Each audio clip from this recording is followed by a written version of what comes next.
Ang mabuting balita ng Panginoon. Pinupuri ka namin, Panginoong Hesukristo. Purihin palakpakan natin ang mabuting balita.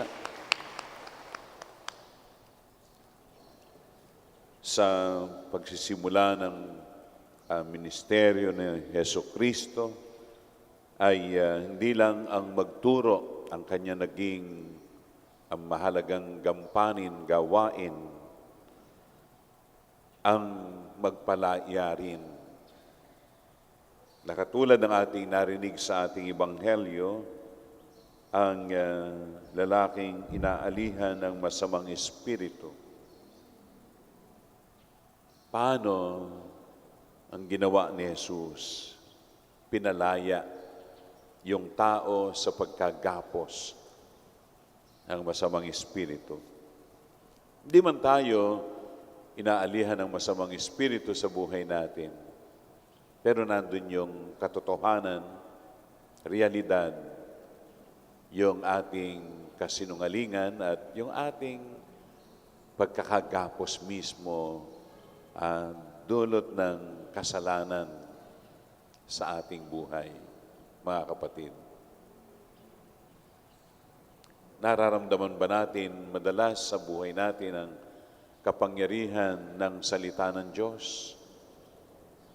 Matalas, may dapat na maidulot ito sa ating buhay ang kapangyarihan ng salita ng ating Panginoong Hesukristo.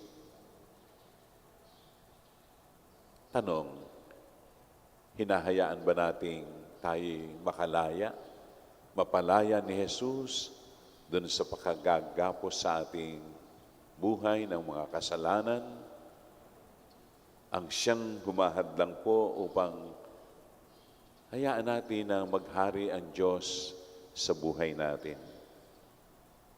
Ay mga kapatid, kapag ating pong nararamdaman yung kapangyarihan ni Jesus sa buhay natin, ang kanyang makapangyarihang salita, ang kanyang nais sa buhay natin, payagan natin si Jesus.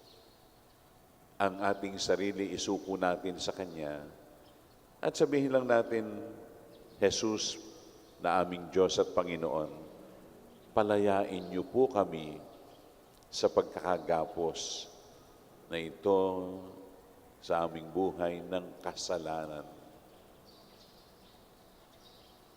Yan mga kapatid, doon natin maipamalas na talagang hinahayaan natin ang kapangyarihan ni Jesus sa buhay natin. Ang kanyang salita, ang kapangyarihan nito, ang magagawa nito sa buhay natin. Amen.